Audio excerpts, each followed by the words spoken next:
Bien, buenos días. Bienvenidos a este webinar organizado por gerenciaderiesgos.es en colaboración con ANCED.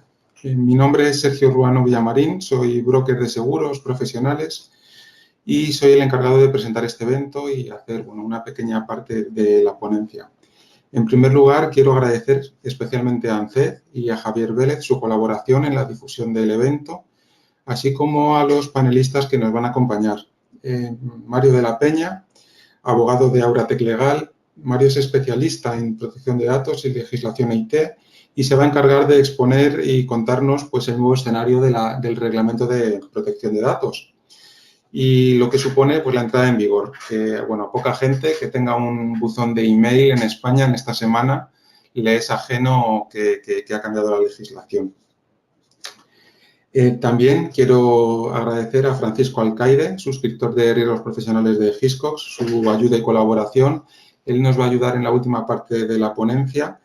Es suscriptor de Riesgos Cibernéticos de Hiscox, compañía aseguradora especializada en seguros para empresas, y nos va a hacer una exposición y explicación sobre los riesgos tecnológicos a los que están expuestas las empresas, especialmente las empresas de formación online, que nos ha parecido algo muy clave, puesto que la infraestructura de las empresas online y de las empresas de formación es absolutamente ciber, tanto el núcleo y el back office como lo que está expuesto a los alumnos. Y, bueno, finalmente abriremos un turno de preguntas para cualquier persona que se pueda hacer a través de la ventana de chat. Haremos una recopilación y dejaremos los últimos 10 minutos para responder este tipo de preguntas. Así que, sin más preámbulos, doy entrada a Mario para que comience su ponencia. Tenemos previstos unos 50 minutos aproximadamente, así que vamos a intentar ser rápidos, eficaces y no entrar muy en detalle, pero que hacer muy atractivo el contenido. Así que muchas gracias. Mario, cuando quieras, te voy a dar entrada.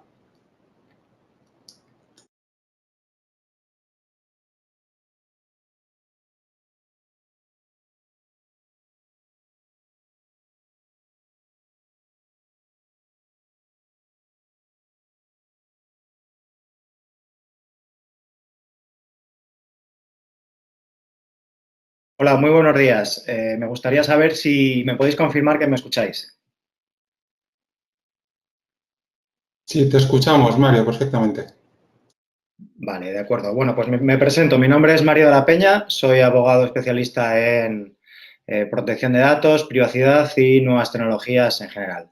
Como os habréis imaginado, ahora son unos días bastante complicados para este sector debido a todo el cambio normativa que hubo el viernes. Nos ha pillado un poco a traspié, puede parecer, pero bueno, en realidad es un reglamento que desde hace ya más de 5 años se estaba preparando y de hecho llevaba en vigor 2 años.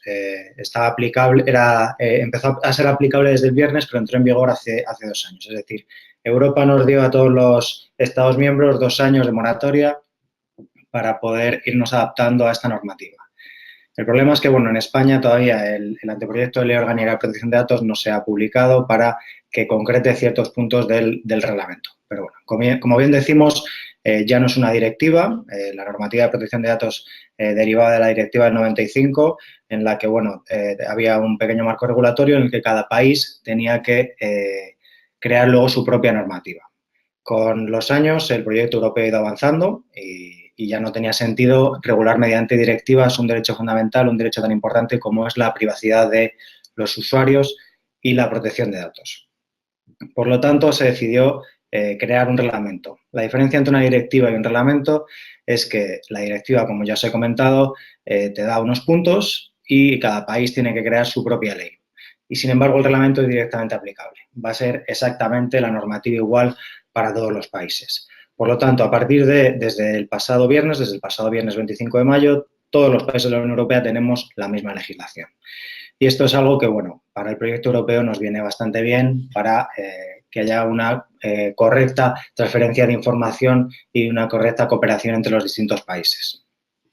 Con respecto a todo el tema de riesgos, pues bueno, la antigua normativa tenía un reglamento que desarrollaba la Ley Orgánica de Protección de Datos, os sonarán las siglas LOPD, y el antiguo reglamento de desarrollo pues nos creaba una serie de medidas de seguridad.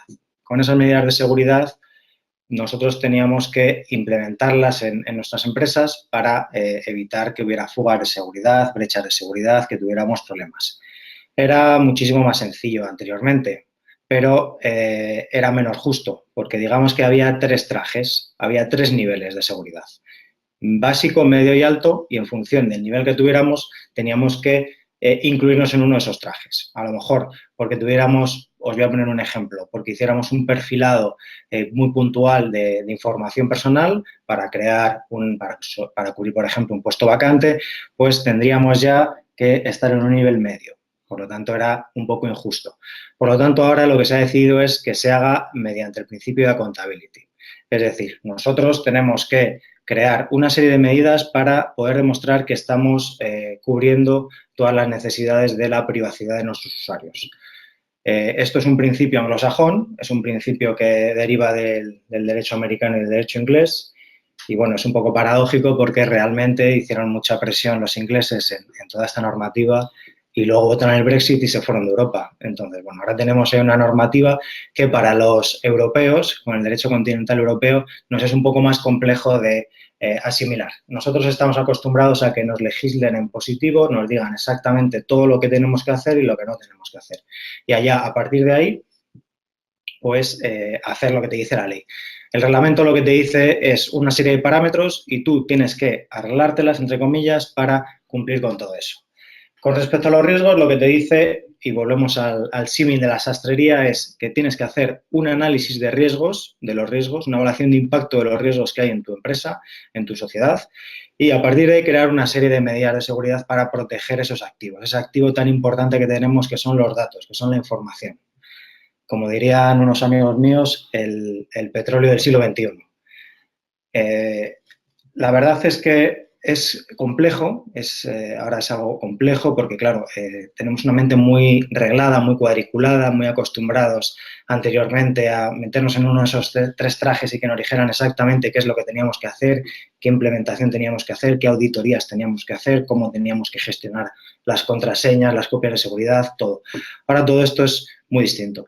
Ahora tenemos que tener un profesional que nos haga esas evaluaciones de riesgos, que nos mida si nuestra actividad puede vulnerar los principios, los derechos y las libertades de los ciudadanos europeos y en función de ello explicar cómo vamos a hacer para poderlo cubrir. Desde mi punto de vista es muchísimo más interesante ahora este Reglamento General de Protección de Datos, GDPR, como son sus siglas en inglés. Es mucho más interesante porque los profesionales del sector van a poder ser muchísimo más creativos, van a poder realizar muchísimas más acciones para poder demostrar que están cumpliendo con la normativa. Entonces, por ejemplo, nosotros ahora lo que estamos haciendo es meter muchísimos parámetros de riesgos de la ISO 27001 y de la 27002. Somos auditores y certificadores, entonces lo estamos aparejando mucho. No va unido simplemente a actos jurídicos, sino también va a riesgos técnicos, riesgos informáticos. Con respecto a las principales novedades del reglamento, pues bueno, hay muchísimas y la verdad es que en este periodo tan escaso que tenemos voy a intentar hablar de puntos que os puedan interesar. Supongo que, por ejemplo, estas últimas semanas habréis recibido un montón de correos electrónicos diciendo que necesitamos obtener su consentimiento para poder tratar su información. Ha habido muchísimo revuelo con esto. ¿Por qué? Porque anteriormente el consentimiento se podía recabar de una manera tácita. Si nosotros te comunicábamos y tú no te oponías, por ejemplo, o podíamos demostrar que habías sido cliente nuestro, podíamos ya comunicar contigo. Ahora todo eso ya ha cambiado y se ha reglado de una forma algo más estricta. Necesitamos tener el consentimiento para poder tratar los datos personales. ¿Siempre necesitamos el consentimiento? No, ese es el principal problema que ha habido estas últimas semanas. Todas las empresas se han vuelto locas intentando recabar el consentimiento y no era necesario en todos los casos. Tenemos muchas otras bases legitimadoras que nos permiten tratar los datos de las personas sin tener su consentimiento. Por ejemplo, una de ellas sería interés público, otra de ellas sería interés legítimo, otra de ellas sería para la prestación de un contrato. Si nosotros nos contrata a una persona, pues lógicamente nos tiene que dar su información para que le prestemos el servicio. Es muy difícil contratar a alguien y que no tengamos absolutamente ningún dato de él para prestar ese servicio, aunque simplemente sea para facturación. En todos esos casos, pues no necesitamos su consentimiento. Pero de cara a cualquier tipo de comunicación comercial, ahí ya la cosa cambia. Y vamos a complicar un poco más todo. En breve va a entrar en vigor otro reglamento, el reglamento de privacy, que este nos va a regular todo lo que es la normativa de comercio electrónico, lo que es actualmente el SSI. Entonces, de acorde con este reglamento, no existe más que una base legitimadora, el consentimiento. Por lo tanto, cada vez que tengamos una comunicación comercial, debemos de tener el consentimiento del usuario, salvo que esta comunicación sea, pues como os he comentado, en interés legítimo, o sea, para prestar el servicio, o nos podemos acoger a otra base legitimadora. ¿Qué ha pasado estas últimas semanas? Que han entrado todas las empresas un poco en pánico. Yo no he mandado ninguna base masiva a mis clientes para recabar otra vez el consentimiento. Bueno, a lo mejor no lo necesitamos. Por ejemplo, en muchos casos, si nuestros clientes son otras empresas y los datos que tenemos simplemente son datos de contacto, no es necesario recabar el consentimiento.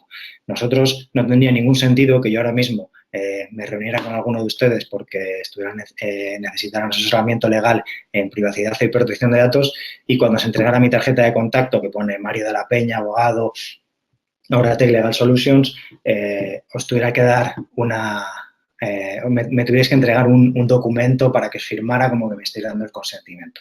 Eso no tenía ningún sentido, por lo tanto, tanto en el reglamento de desarrollo antiguo, el de 2007, en el artículo 2 se permitía que los datos de contacto se trataran y en el considerando 14 también se dice, en el Reglamento General de Protección de Datos Europeo, también se dice que se pueden tratar los datos de contacto. Entonces, por ejemplo, eso es uno de los principales errores que se han producido. No podemos estar recabando el consentimiento de personas que no lo necesitemos, porque, por ejemplo, si estamos tratando con una empresa, no tenemos por qué recabar su consentimiento. O otro de los errores más comunes. Si nosotros tenemos un contrato con esa persona, vamos a acogernos en esa base legitimadora. El interés de ese contrato está por encima, no está por encima, pero está, digamos que es otra base legitimadora de las que nos permite el reglamento.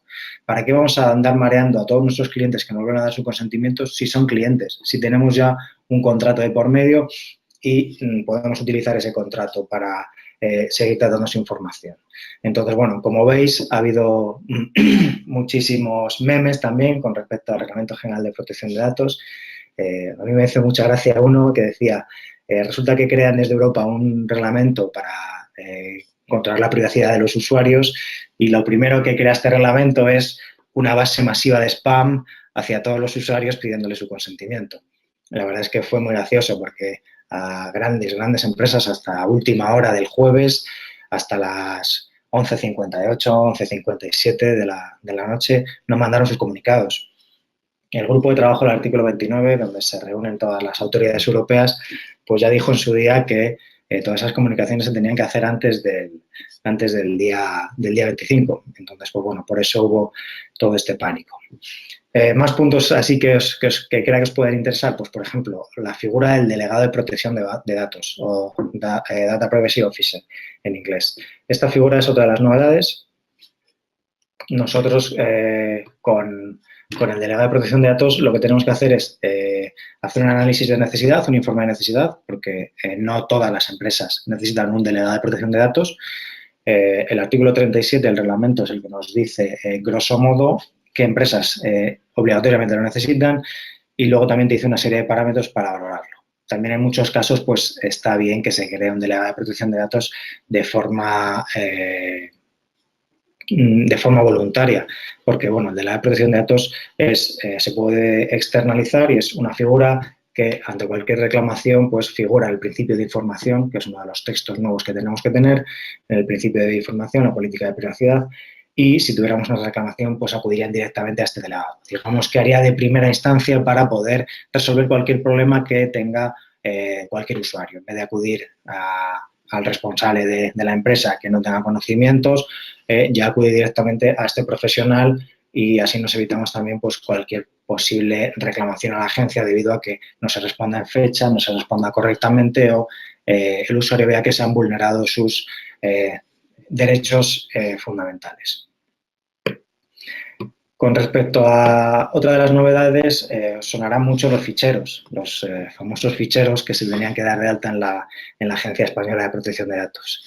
Yo hace ya unos años estuve allí trabajando, estuve haciendo las prácticas cuando hice mi máster y la verdad que el tema de los ficheros era lo que más le preocupaba a la gente y luego pues realmente el tema de los ficheros era prácticamente lo menos importante. Lo importante era hacer un tratamiento leal, un tratamiento transparente y informar correctamente a los usuarios.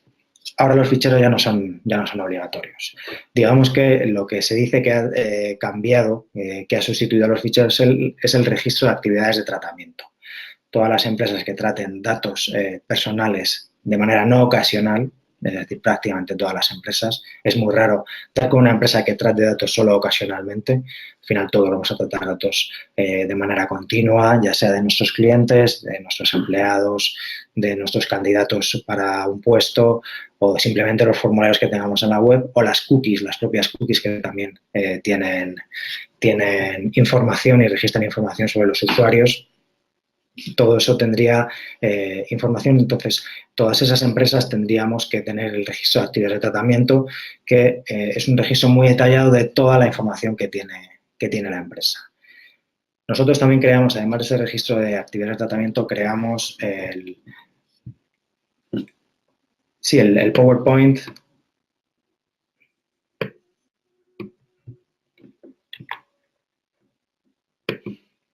Vale, estaba intentando usar el PowerPoint, pero no lo puedo mover, así que no pasa nada. Seguimos con la presentación de... Ah, mira, ahora sí que funciona. Bueno, la verdad es que como el PowerPoint no funciona demasiado bien, prefiero ir hablando de cualquier duda que crea que podéis tener. La verdad es que me hubiera gustado en este webinar que los asistentes pudieran hacerme alguna pregunta, pudiera haber sido un poco más dinámico, porque no sé si a lo mejor las cosas que estoy hablando les interesan o no les interesan. Entiendo que sí, pero bueno, nunca se sabe. Bueno, otra de las cosas que decía que para mí son muy importantes y creo que coincidiréis conmigo en ello es formar a los empleados y crear un código de conducta. Nosotros creamos un código de conducta muy exhaustivo porque al final el activo más importante donde tenemos información son en los empleados. Nosotros nos da exactamente igual tener un ordenador última generación con unos firewall, unos antivirus, todo actualizado, todo perfecto, todo encriptado, cifrado, con puerto seguro, si luego realmente el empleado cuando se va al baño lo deja encendido o cuando se marcha a casa lo deja encendido y pasan las personas de la limpieza, los del catering y los que limpian los cristales y están viendo el ordenador encendido. Por lo tanto, la concienciación al empleado, que es uno de los activos más importantes, es muy importante y también pues crear un código de conducta detallado con unas cláusulas de confidencialidad, deberse de secreto, no concurrencia, para que los empleados sepan que toda esa información tiene que ser protegida como es debido. Con respecto a los avisos legales, pues también ahora iréis viendo que van a haber muchos cambios en las políticas de privacidad porque, bueno, la agencia en uno de sus comunicados nos dijo que los formularios de contacto recomendaba que se hicieran mediante una doble capa informativa. Cuando nosotros recabamos los datos en cualquier parte de contacto de una web, pues ponemos nuestros datos y los enviamos y quieren que en esa primera capa, antes de dar a enviar, además de dar a aceptar, podamos ver el tratamiento de datos que va a hacer la empresa. Y luego, además, si queremos saber más sobre la propia empresa, podemos pinchar en más información y accederíamos a la segunda capa que ya ahí nos derivaría a nuestra propia página web. Esto es uno de los cambios así más novedosos. Y otra de las cosas que de momento no me gusta mucho hablar de ello porque está muy en el aire es todo el tema de las cookies y los rastreadores. En el futuro, en el reglamento de privacy, como os comenté, cuando se apruebe, pues se quiere que todas las cookies sean aceptadas desde el navegador, que ya no nos estorbe que cada vez que entremos en una página web tengamos que aceptar esas cookies. Esto no sabemos muy bien cómo se gestionará. La verdad es que es la típica expresión de ver quién le pone el cascabel al gato. Últimamente se está demostrando que aplicaciones como Instagram, Facebook o Google, pues tienen los micrófonos abiertos y nos están escuchando y están utilizando todo lo que nosotros grabamos, todo lo que nosotros hablamos para podernos ofrecer publicidad. Y ya pues creo que se están pasando ya la línea de la privacidad. Si tú tienes una conversación con tu familia diciendo que te vas a comprar una bicicleta eléctrica para los fines de semana, es mucha casualidad que luego cuando te vayas a dormir y vayas a cerrar el móvil, eches un vistazo a Twitter o a Instagram y te estén ofreciendo servicios de bicicletas electrónicas. Todo eso la Directiva de Privacy lo tiene que controlar. El problema es que es un sector muy grande, el sector del comercio digital, y no podemos regularlo demasiado porque hay muchísimos intereses de por medio.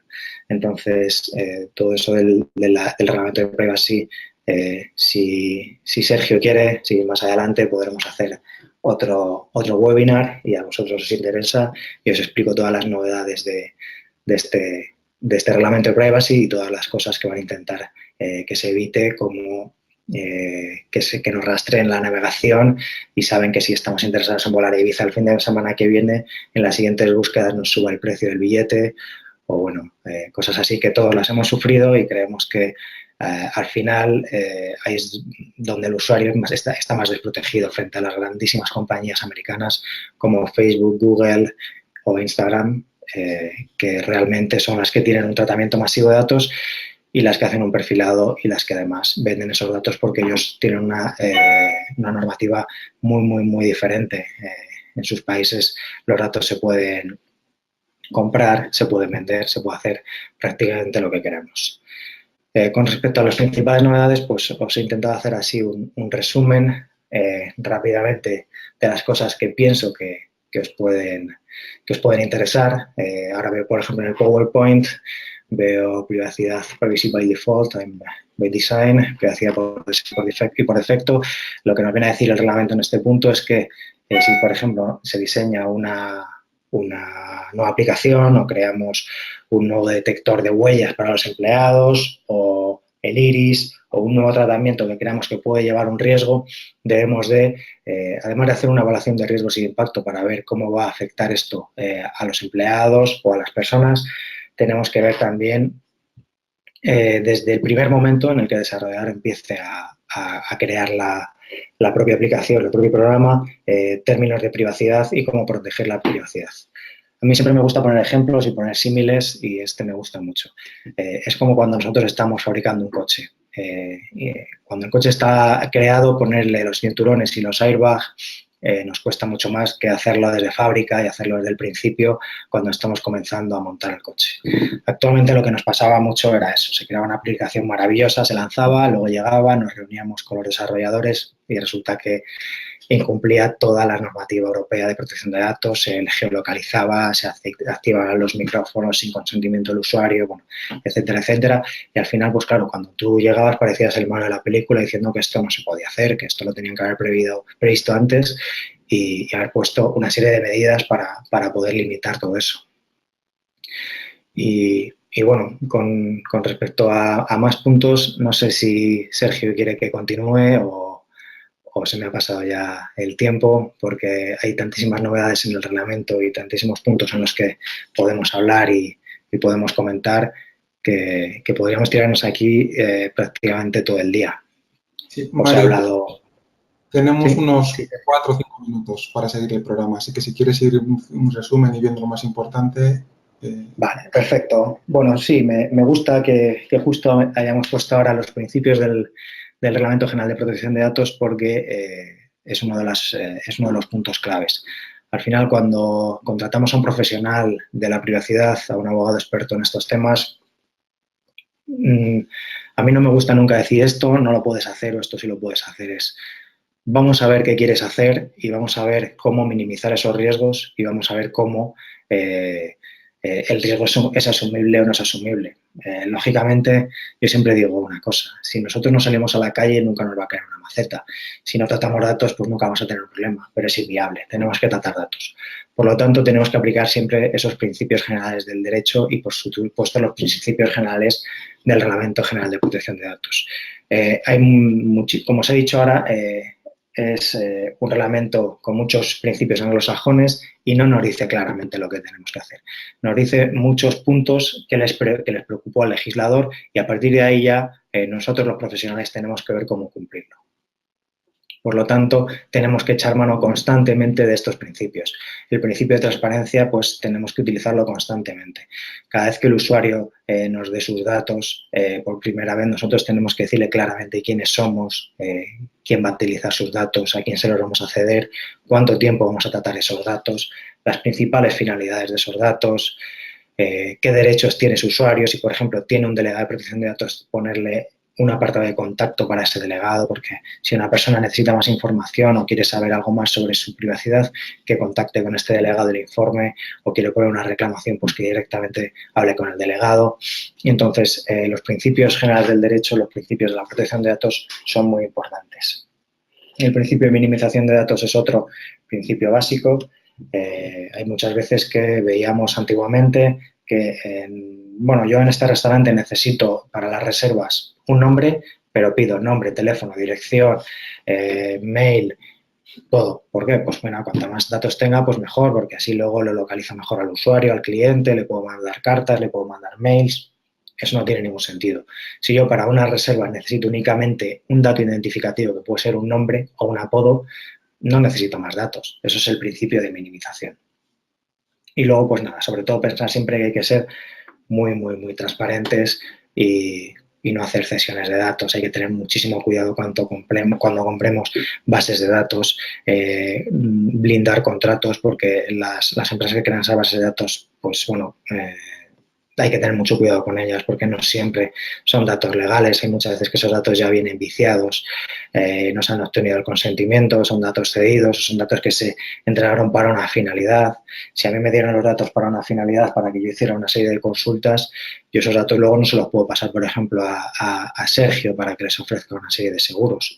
¿De acuerdo? Yo solamente lo podría hacer en el caso que le informara, le dijera que esos datos los puedo ceder a Sergio y que Sergio tiene unos servicios de ciberriesgos muy interesantes que van muy ligados a los temas de privacidad. Entonces, en ese caso, si el usuario lo acepta, pues claro que se podría. Pero sobre todo ser transparente y hacer las cosas con coherencia. Y que si, como recomendación, que si estamos recabando el consentimiento, por favor, que lo hagamos correctamente, que informemos correctamente y que lo almacenemos, que ese ha sido otro de los problemas que han pasado estos días. Que había grandes empresas que tenían bases de datos de más de 100.000 clientes y no tenían los consentimientos almacenados. Ya no sabían cuáles habían aceptado, cuáles no habían aceptado, cuáles habían firmado una política, o las políticas como se van renovando constantemente, no sabían cuáles eran los del 2007, de la política del 2007 y cuáles eran de los del 2015. Entonces, al final se han visto obligados a renovar todo el consentimiento. Eso ha sido, pues, por una falta de asesoramiento y por una falta de interés o simplemente por el desconocimiento, porque pasa muchísimas veces que hay muchísimas empresas que tienen un desconocimiento y no saben qué exactamente podemos hacer con la protección de datos o qué riesgos conlleva. El régimen sancionador actual llega hasta los 20 millones de euros para las empresas ya más grandes o el 4% del volumen de facturación. Entonces, claro, si comparamos cualquier tipo de multa administrativa con este tipo de sanciones, estas son desorbitadas, son muchísimo más grandes porque, claro, estamos protegiendo un derecho fundamental, que es algo que muchas veces se nos olvida. Y, por supuesto, las empresas del día a día, pues muchas veces estás metido en tu negocio y no te da tiempo a parar y pensar qué es exactamente lo que tienes que hacer para cumplir con esta normativa. Mario, al final, muchas veces... ¿Sí? Esto me parece importante porque es algo que nos han transmitido mucha gente. La gran preocupación que has pasado un poco por encima en el tema de las sanciones. Se ha hablado mucho de que hay sanciones hasta 20 millones de euros, del 4% de facturación, pero bueno, querríamos saber exactamente qué es lo importante en las sanciones. Es decir, claro, yo el tema... superiores son mucho más exigentes.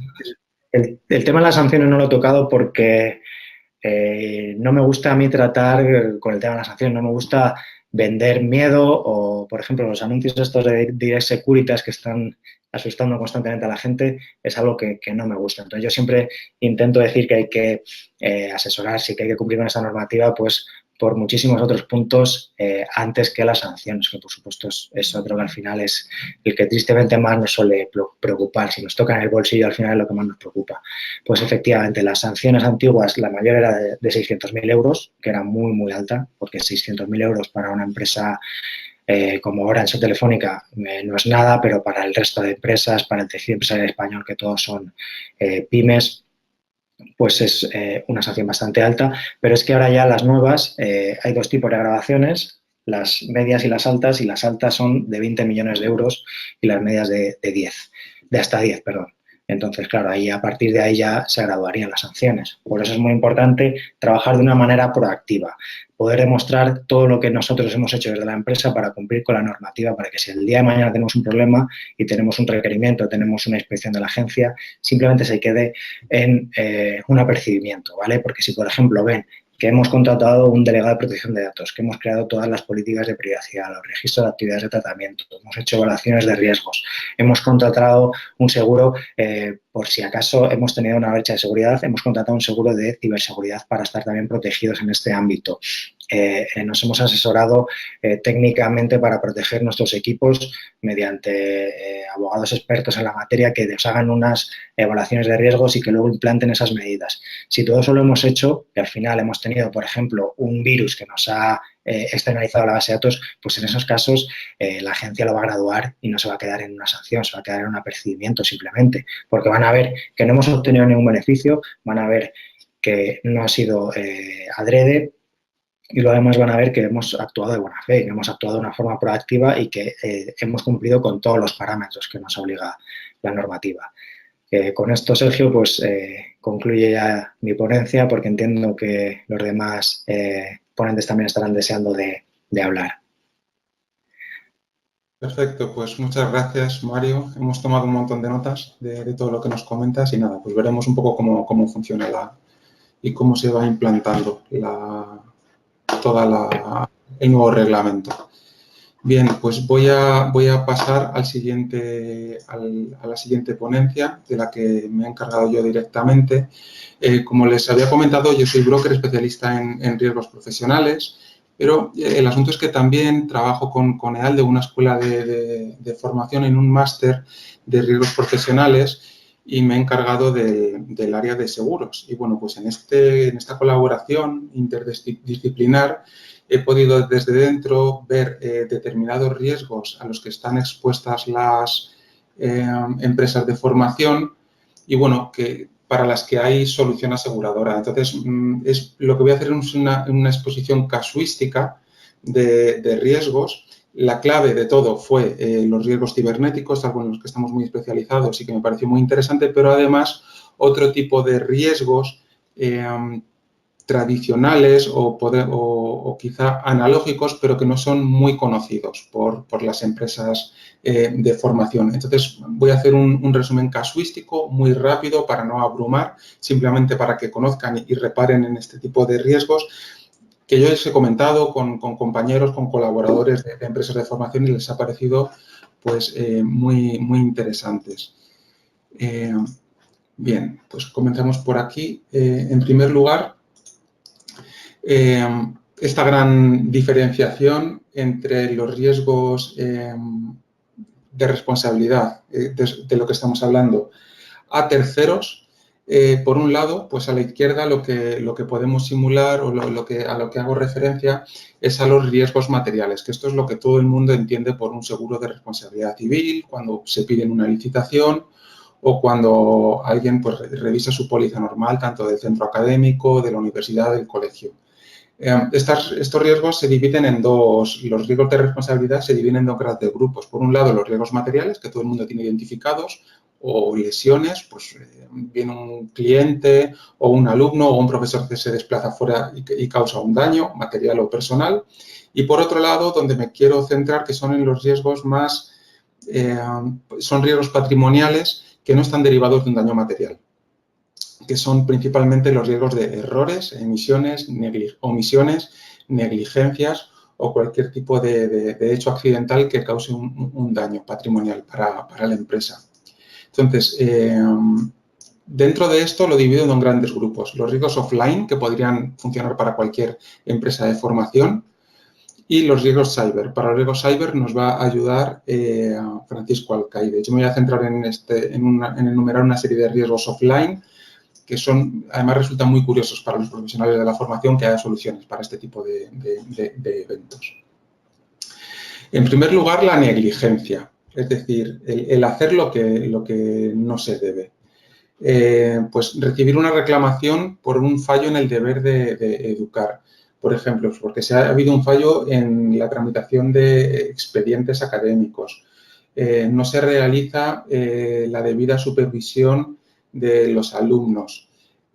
No se detecta en la vigilancia un acoso en las aulas cuando hablamos de alumnos que son menores de edad. No se orienta adecuadamente el curso y el profesor, y el alumno o la empresa que contrata el servicio, pues detecta que hay una negligencia y hace una reclamación contra nosotros. O no se evalúa adecuadamente las necesidades del alumno y cuando ha hecho una inversión en una formación, pues resulta que determina que hay una responsabilidad por parte de los servicios académicos por no haberle orientado correctamente.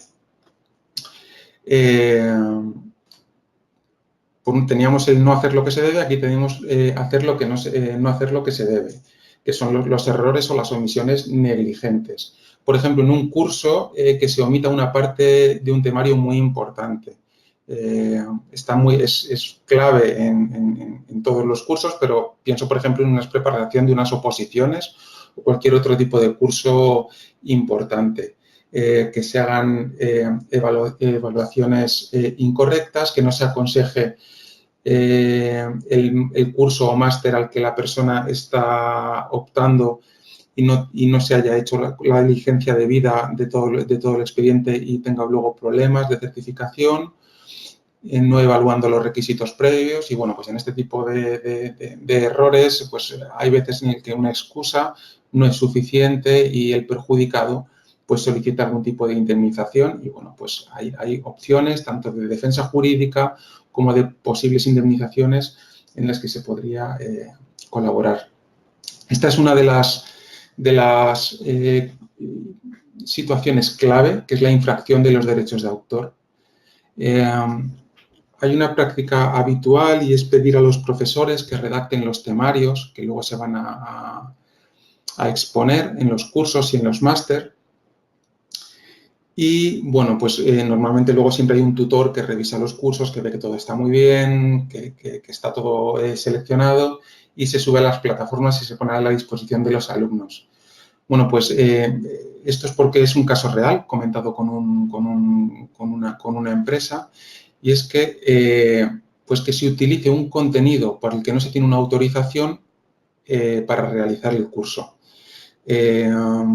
Concretamente, en este caso, pues apareció unos meses después publicado en un blog personal de un alumno, bueno, pues información con el logotipo de la empresa en el que el profesor había utilizado fuentes y había utilizado información que entendieron que era un plagio. Entonces, bueno, pues la empresa, que es al final quien demanda y que persigue siempre el dinero, va detrás de quien puede pagar, pues puso una reclamación a la empresa, a pesar de que ellos ya tenían su acuerdo con el profesor, indicando que todos los materiales debían ser legítimos, de redacción propia, etcétera. Pero, bueno, tuvo que afrontar este proceso que finalmente pues, se zanjó con un acuerdo amistoso, con la retirada de la información.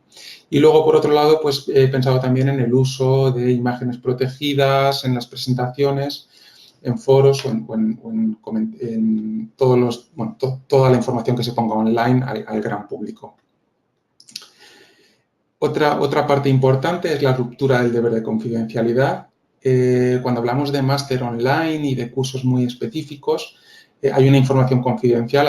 Está relacionada con la protección de datos, pero aquí hablamos también de los acuerdos estatutarios, de cuando se cede una información importante para que un cliente o un alumno o un profesor haga un curso específico. Bueno, pues si estos datos se filtran, también puede derivar en responsabilidades. Además de esto, bueno, pues en datos académicos de alumnos, datos sensibles cuando se hace una formación a medida específica para un cliente, cuando alguien tiene acceso a información muy delicada, que los consultores es algo que hacen con relativa frecuencia, o respecto a la identidad o algún dato personal de algún alumno que se vulnere la formación, o sea, la información. Las coberturas de difamación es algo específico y relacionado con la gestión de foros públicos. Bueno, pues el foro es la zona pública donde todo el mundo vierte su opinión, los profesores corrigen, hay temarios, hay empresas pequeñas que lo tienen bastante controlado y hay un seguimiento muy del día a día. Pero bueno, siempre se puede dar el caso de que tanto un alumno como un profesor, bueno, pues utilicen información de una empresa para ponerla como un ejemplo, que esta información se filtre y que entiendan, bueno, pues que estos contenidos y esta información que está públicamente volcada en foros de la escuela, pues pueden perjudicar sus intereses. Críticas sectoriales, bueno, pues un poco por cubrir todo este tipo de reclamaciones, que sí que es cierto que en la mayoría de los casos se solucionan con acuerdos y con retirada de contenidos, pero es importante tenerlo presente. Las posibles indemnizaciones por la destrucción o pérdida de documentos. Bueno, pues pérdida de expedientes académicos, certificaciones, traducciones juradas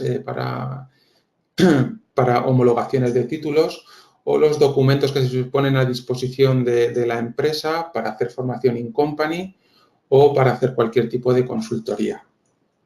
También, bueno, creo que es un asunto importante. Las acciones fraudulentas de socios, directores, empleados y subcontratistas. Cuando una empresa subcontrata, utiliza profesores freelance o incluso tiene subcontratada su fuente de ingresos porque tiene un acuerdo con una empresa comercial que se dedica a proporcionar alumnos, bueno, pues cualquier tipo de actuación fraudulenta de un socio, de un director o de una subcontrata podrían tener una muy buena protección y creo que son riesgos bastante interesantes, pues porque alguien esté involucrado en el tráfico de títulos, por la filtración de exámenes y que se perjudique, por la venta de contenidos propios de la academia a terceros o por el robo de cartera. Cuando hablo de robo de cartera me refiero a la cartera de clientes, bueno, pues por un fraude que además me consta que en las empresas de formación un gran y un altísimo presupuesto es en la adquisición de clientes y de alumnos. Entonces, bueno, pues una traición o una actuación fraudulenta en este tipo de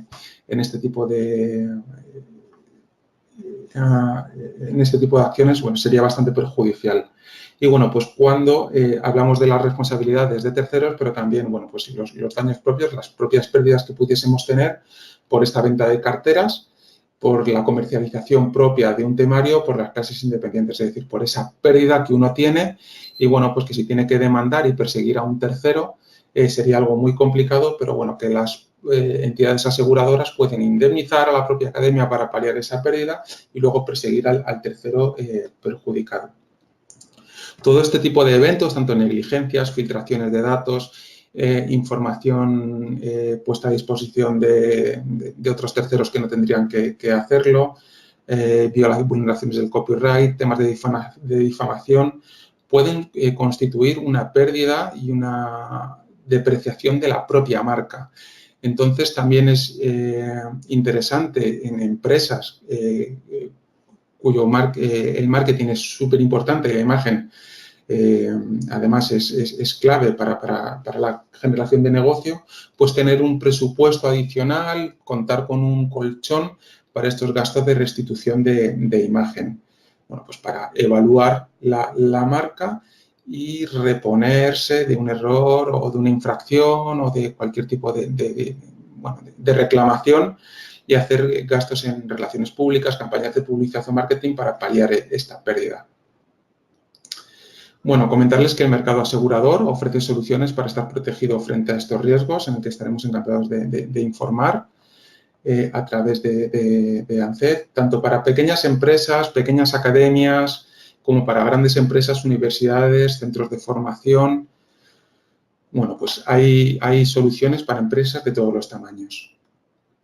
Y, bueno, pues aquí en tiempo casi paso el testigo a Francisco Alcaide, que él se va a encargar de hablar de los riesgos cibernéticos para el sector de la educación. Esta me parece la clave también de la jornada, porque, bueno, pues una empresa de formación online, además de todos los datos que tenemos cualquier tipo de empresa, que tenemos servidores, datos de clientes y, bueno, pues todo lo que ha hablado hace unos momentos Mario, si nuestra infraestructura es una plataforma virtual, nuestra aula es virtual, nuestros datos son virtuales y todo es absolutamente virtual, pues una incidencia cibernética tiene un impacto muy grande sobre los resultados. Así que creo que va a ser de muchísimo interés. Francisco, cuando puedas te voy a dar acceso y continúas con la ponencia.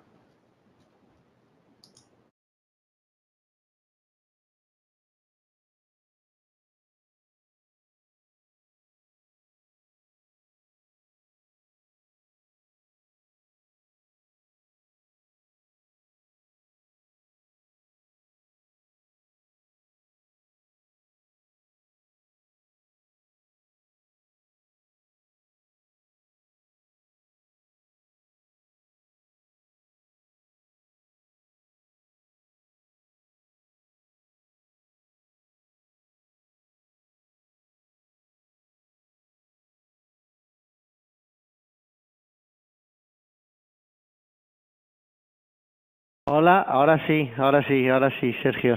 Hola, buenos días. Antes de nada, muchísimas gracias por la oportunidad de compartir este rato con vosotros. Y mi idea es haceros ver un poco más el riesgo, como decía Sergio, el riesgo cibernético aplicado o riesgo cibernético o de ciber aplicado a vuestro modelo concreto de negocio. Si bien es cierto, voy a poner casuística aplicada a vuestro modelo de negocio, sí que antes quiero comentaros una serie de noticias, casos reales, en base a mi presentación, que voy a ver si puedo moverla, que creo que sí, a ver. Vale, perfecto. Una serie de noticias que para ponernos un poco en antecedentes respecto a lo que es el riesgo cibernético, ¿de acuerdo? Tengo 15 minutos para intentar hablar un poco de esto, pero bueno, lo intentaré. Yo soy me amoldo bastante bien al tiempo, lo intentaré y de todas formas, cualquier duda que tengáis, por favor, transmitírsela o lo hacemos mediante el chat o supongo que Sergio irá recogiendo todas las inquietudes, ¿vale? Yo creo sinceramente que el riesgo cibernético es algo aplicar a algo que sufrimos, o no sufrimos, yo me uno como trabajador de una empresa en la que soy, sufrimos o sufren todas las empresas, todas las pymes. Si bien es cierto, quiero que abramos un poquito la mente, todos nosotros, y porque sí que es cierto que muchos de nosotros pensamos, o bueno, yo cuando empecé a trabajar en esto en tema de ciber, pensábamos que ciberriesgo era algo como muy del futuro, ¿no? Como de, oye, a mí eso pues, todavía queda mucho tiempo para que pase, ciber es como, buf, eso solo le pasa a las grandes empresas, eso no tiene nada que ver conmigo, etcétera, etcétera, ¿no? Y yo creo que nos pongamos un poco más en situación viendo las noticias en prensa que he puesto ahí en la pantalla, ¿no? La primera yo creo que es bastante impactante, ¿no? Que decía, ya en julio de 2017 había una noticia en prensa, ¿no? Que decía que 7 de cada 10 ciberataques van dirigidos a la pyme. Es decir, los ciberdelincuentes no se dirigen solo y únicamente pues a BBVA, a Banco Santander, ¿no? A Inditex, ¿no? Sino que ya en julio del año pasado, es decir, dentro de poco hará un año, la mayoría de los ataques iban dirigidas contra la pyme, ¿no? El negocio pequeño y mediano, ¿no? La siguiente noticia también es bastante impactante, ¿no? Que es dirigida a la cuestión de cuánto cuesta, ¿no? Es decir, el mundofinanciero.com hizo una especie de registro de en cuánto está valorado un ciberataque a una pyme, ¿no? Y las cifras, la verdad, que son bastante escalofriantes teniendo en cuenta que es una pyme, ¿no? Y se hablaban de cifras en torno a entre 20.000 y 50.000 euros. Eso a lo mejor a un Telefónica, como ha comentado antes el compañero compañero Mario, pues oye, a un Telefónica le da en parte igual que le ponga una sanción de 600.000 euros o de 20 millones, ¿no? Pero a una pyme, un ciberataque que le cueste entre 20.000 y 50.000 euros, pues le puede hacer bastante daño a su cuenta de pérdidas y ganancias, ¿no? La siguiente está relacionada con la anterior, es decir, si un ciberdelincuente va contra mí, independientemente de los 20 o 50.000 euros que pueda tener como impacto económico financiero directo a mis arcas como empresa, ¿no? También un ciberataque puede tener consecuencias en base a mi reputación, ¿no? Según esa noticia del Computer World, el 89% de las pymes que han sido víctimas de un ciberataque, y leo textualmente, coinciden en que 31 tuvieron daños sobre su marca, el 30 perdieron clientes y un 29% redujeron su capacidad de generar negocio. Es decir, independientemente de que el ciberataque te pueda costar, digamos, o esté valorado entre 20.000 y 50.000 euros, una consecuencia indirecta de un ciberataque, entendiéndose por directa el perjuicio económico que hemos hablado, podría ser daños a la imagen, daños a la marca y una pérdida de clientes, ¿no? Esto también es interesante tenerlo en cuenta, ¿no? También las dos últimas noticias están relacionadas con, oye, vamos a tener en cuenta, vamos a ponernos en situación y vamos a poner los pies en la tierra respecto a la realidad ciber, ¿no? Esto no es meter miedo, ni mucho menos, simplemente es, oye, vamos a ser conscientes de la realidad cuál es. Y la realidad es esta, la de las dos últimas noticias. Hace un año, aproximadamente el 2 de junio, como es que es la fecha en la que está datada la noticia, el 2 de junio de 2017, había una noticia que decía que España es el tercer país con más ciberataques a nivel mundial. Yo cuando leí esta noticia me impresionó bastante porque nosotros al final somos un país bastante, en comparación con otros, en cuanto a tamaño, longitud y población, relativamente mediano pequeño. Pues ser el tercer país más ciberatacado, pues hombre, es algo que impresiona bastante. Y la última noticia también está relacionada con la anterior, es decir, cuando decimos tercer país más ciberatacado, en 2017, a día de hoy hay una institución pública que se llama INCIBE, que es el Instituto Nacional de Ciberseguridad, que recoge ciertas estadísticas de notificaciones en cuanto a ciberataques comunicados al propio instituto, ¿no? Que, ojo, que estén notificados no significan que sean los únicos, porque obviamente habrá habido empresas, pymes, que hayan sufrido ciberataques y no los hayan notificado, ¿no? Pero los datos que se muestran ahí en esa noticia en prensa son bastante reveladores en cuanto a la tendencia alcista que existe sobre el tema de ciberataques, ¿no? Rápidamente, un par de cifras. El último punto, en cuanto se habla de cifras, no me refiero a los millones de euros que cuestan, sino al número de ciberataques anunciados. Ahí se dice que en 2016 se denunciaron, que no detectados, porque detectados son 115.000, se denunciaron en INCIBE 66.586 ciberdelitos. En 2016, que a su vez fue cerca de un 11% más que en 2015, ¿vale? Insisto, son denunciados a INCIBE, ¿vale? Que no significa que sean los que existen, que es posible que sean bastante más, ¿vale? Pues en 2017 ya en una cifra en INCIBE se denunciaron cerca de 130.000, es decir, la tendencia en cuanto a ciberataques es bastante alcista, muy alcista, y de hecho hay otros estudios que dicen que si no has sido ciberatacado en 2017, lo serás en 2018, ¿no? Esto es un poco lo que quería comentar, lo quería poner en antecedentes para que sepáis que el riesgo ciber es un riesgo que hay que tener en cuenta como empresario, ¿no? Como empresario, como dueño de una empresa, de oye, esto me puede pasar, se puede dar condiciones para que para que me puedan atacar, ¿no? Esa es un poco la historia, ¿no? Obviamente, yo aquí también lanzo una pequeña pregunta, es decir, yo estoy bastante seguro de que de las 22 asistentes que están conectados a continuación, que están conectados, seguro que conocen o han sufrido en vuestras propias carnes o conocéis a personas que hayan sufrido temas de ciberdelincuencia, ¿vale?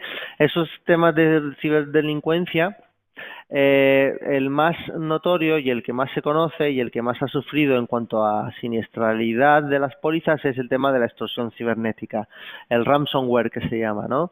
El cual consiste en bueno, también se conoce por el virus de la policía o el virus de correos o el virus de la factura de Iberdrola, ¿no? Que vosotros estáis trabajando, a efectos prácticos consiste en que vosotros estáis trabajando en vuestra oficina, ¿no? Y de pronto aparece un pantallazo que dice que todos tus sistemas están bloqueados, no puedes trabajar, ¿no?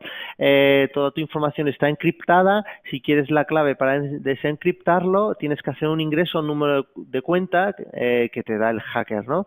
Eso se llama ransomware y el malware que te produce el ransomware suele ser el CryptoLocker, ¿no? Esa es la casuística que a día de hoy más se está dando a efectos de siniestros que llamamos nosotros de reclamaciones, hechos que activan la póliza de ciberseguro, ¿no? Por tanto, la tendencia, el ambiente, digámoslo así, es que hay mucha y hay una tendencia bastante alcista en temas de ciberdelincuencia, ¿no? Y sigo con la presentación. Por tanto, si estamos en un ambiente bastante alcista de ciberdelincuencia, yo creo que sería que como empresario, como dueño de una empresa, ¿no? Sería bastante bueno, positivo, ¿no? Prever no evitar, porque es imposible evitar que te ataquen, pero sí armarte o disponer de instrumentos que te permitan responder ante esta situación, ¿no? En ese sentido, nosotros en Hiscos hemos desarrollado una solución aseguradora en forma de póliza de seguro que viene a dar respuesta a toda esa necesidad en el mercado en cuanto a ciberdelincuencia, en cuanto a ciberataques, ¿no? De ahí nuestra póliza de Hiscos CyberClear. Las partes de la póliza son las que aparecen en la pantalla, ¿no? Que yo llamo el circulito. La póliza está estructurada en 4 partes. Me quedan 5 minutos. Voy a intentar hacerlo de la forma más rápida y ligera posible, ¿no? Sobre todo una póliza de ciberriesgos es una póliza que da muchos servicios no proporcionados por Hiscos en este caso, por la compañía de seguros, sino por proveedores con lo que nosotros, Hiscos, hemos llegados a acuerdos. Son proveedores informáticos, especialistas en temas de seguridad. Los servicios, como os decía, una parte muy importante de las pólizas de ciberriesgo son los servicios asociados al ciberriesgo, ¿no? Esos servicios que nosotros llamamos servicios de respuesta a incidentes, lo acabo de poner en la presentación, son 6, para nominarlos son contención tecnológica, asesoramiento jurídico, relaciones públicas y comunicación, notificación al regulador por vulneración de datos, atención telefónica, es decir, un call center, y monitorización de la información comprometida. ¿Qué significa todo esto? Estos son servicios que en el momento que el cliente, es decir, que vosotros o que las pymes sufren un incidente que llamamos nosotros, que bien pueda ser un ransomware, una extorsión cibernética o un fallo de seguridad o un fallo de sistema como consecuencia de un ciberataque, estos servicios se activan para intentar darte una solución. Estos servicios los da la póliza con sus proveedores externos.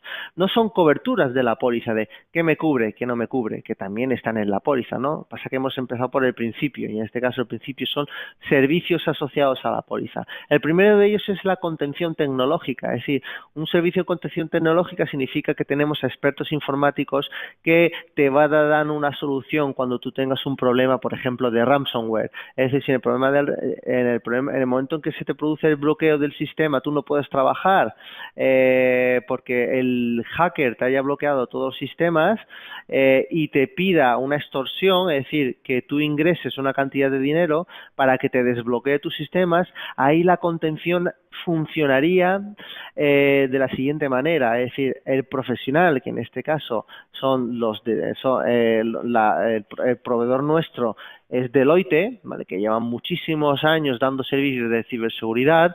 El profesional se pondría en contacto con vosotros, con la pyme, y le dirá, oye, voy a intentar, a través del servicio de contención tecnológica, voy a intentar darte una solución y voy a intentar desbloquearte los sistemas, ¿no? Esto es importante, ¿no? Porque al final, como os decía, la policía de ciber son muchos servicios que te da un pack de servicios que vas a necesitar. El siguiente servicio es asesoramiento jurídico específico. Son abogados profesionales en temas de ciberseguridad y especialistas en temas de ciberseguridad. El tercer servicio son empresas de marketing. ¿Os acordáis cuando hemos comentado que al principio una de las consecuencias de un ciberataque que pueden tener todas las empresas, incluida la de vuestro sector, es que si un cliente se entera, un posible cliente se entera o se hace eco de que habéis sido ciberatacados, una reacción bastante lógica de ese cliente es que no quiera contratar con vosotros, ¿no? Porque, oye, si habéis sido ciberatacados, es posible que no seáis, bajo su punto de vista, del todo seguros, ¿no? Por tanto, consecuencia, servicios que presta la póliza para intentar hacer un lavado de imagen, intentar que ese daño a la marca que la empresa, la pyme, haya sufrido como consecuencia de un ciberataque, intentar que ese daño a la marca se vea reducido a la máxima potencia, es un servicio de marketing, una campaña de marketing. Ese servicio también lo ofrece la póliza. Hemos dicho 3 servicios. El siguiente servicio es un servicio de notificación. Como bien ha comentado Mario, una de las novedades del nuevo reglamento de protección de datos, es que toda la pyme, todas las pymes, hay excepciones, ¿no?, pero la mayoría de las pymes, en el momento en el que sean ciberatacadas, cuyo consecuencia de ese ciberataque sean una exposición de los datos de la pyme, ¿vale? Y vosotros seguro que tenéis muchos datos. Una de las consecuencias una de las novedades del reglamento es que en el momento que seáis ciberatacados y los datos de vuestros clientes estén en la red o estén expuestos, tenéis la obligación de hacer una notificación en menos de 72 horas, tanto a la Agencia Española de Protección de Datos como a los titulares de esos derechos, a los dueños, es decir, a vuestros clientes, ¿no? Ese servicio de notificación también te lo ofrece nuestra póliza, lo hacemos por ti, ¿vale? El siguiente servicio es un call center para atender las llamadas de vuestros clientes que se han hecho eco de la noticia, porque al final, si tenéis que notificarlo, habéis hecho pública ese ataque que habéis recibido. Nosotros ponemos también como servicio un servicio de call center para dar respuesta a las llamadas que podáis recibir como reacción lógica que puedan tener los titulares de los derechos, vuestros clientes, ante la noticia de que sus datos están expuestos, ¿no? Y el siguiente servicio es la monitorización de la información comprometida, que también la hace Deloitte, ¿no? Vuelvo para atrás, esta es la parte solo de los servicios que ofrece la póliza de ciber. Son un montón de servicios que yo creo que compensa y son interesantes. ¿Por qué? Porque si no tienes una solución aseguradora, si no tienes una póliza que te ofrece estos servicios a ti, pyme, cuando tengas un ciberataque, el tener que contratarlos te va a salir extremadamente más caro, ¿no? Porque al final son precios que nosotros tenemos negociados, ¿no? Pues decía, una de las partes de las pólizas de nuestra solución aseguradora son los servicios, que es un cuarto de ese quesito que aparece ahí en la presentación. Después, los otros 3 quesitos son coberturas. Tenemos cobertura de y voy terminando porque llevo 1 minuto casi medio que me he pasado ya. Tenemos coberturas de RC, es decir, coberturas de RC, ¿qué significa? Que son coberturas que activan la póliza cuando vosotros, el cliente, el tomador de la póliza, recibe una reclamación, y coberturas de daños propios, que son coberturas que se activan única y exclusivamente cuando el tomador de la póliza, es decir, la pyme, sufre un daño propio, entendiéndose por un perjuicio financiero, ¿no? Coberturas de RC, aquí en esta póliza se da la cobertura de la sanción que imponga la Agencia Española de Protección de Datos, que ha comentado Mario. Esa cobertura, la sanción, está cubierta en nuestra póliza. por la parte de la RC. Cobertura de daños propios.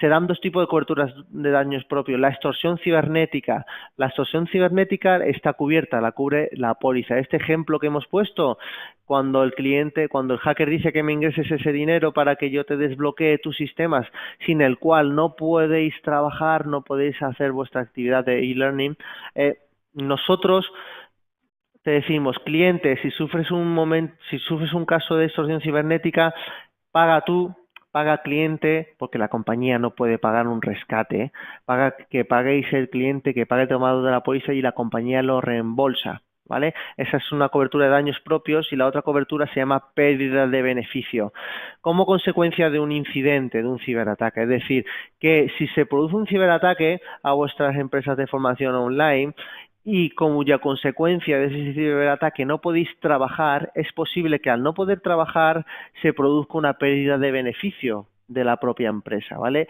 Eso está cubierto también en la póliza de ciberseguros. Y la última cobertura se llama responsabilidad por contenido digital. La explico rápidamente y ya terminamos. ¿Qué consiste esta cobertura? Yo creo que también es interesante para vosotros.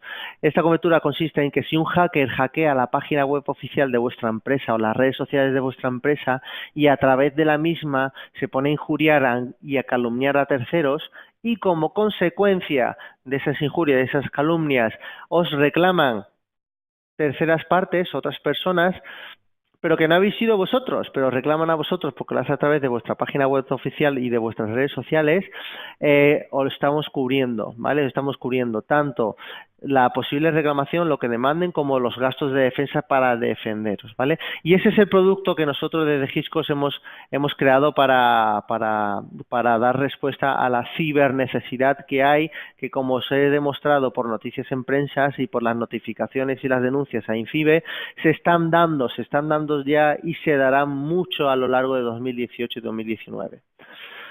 Muchísimas gracias por vuestra atención. Cualquier duda, pues la podéis transmitir a través de Sergio o del chat, no sé cómo lo vamos a ver. Gracias. Muchas gracias, Francisco. Bueno, y muchas gracias a todos los asistentes. Nos hemos pasado un poquito en la exposición, lo teníamos previsto en 50 minutos, al final se ha ido casi a una hora. Bien, pues nada, para cualquier duda, necesidad, estoy a vuestra disposición. Podéis contactar también con ANCEF para que nos hagan llegar cualquier duda que tengáis. Y, bueno, pues recibiréis un sondeo y una encuesta de calidad para ver qué os ha parecido. Así que, bueno, pues muchas gracias. Aquí ponemos fin a la ponencia. Creo que ANCEF va a poner la grabación a disposición de todos los asociados a través de la página web. Muchas gracias, un saludo y buenos días.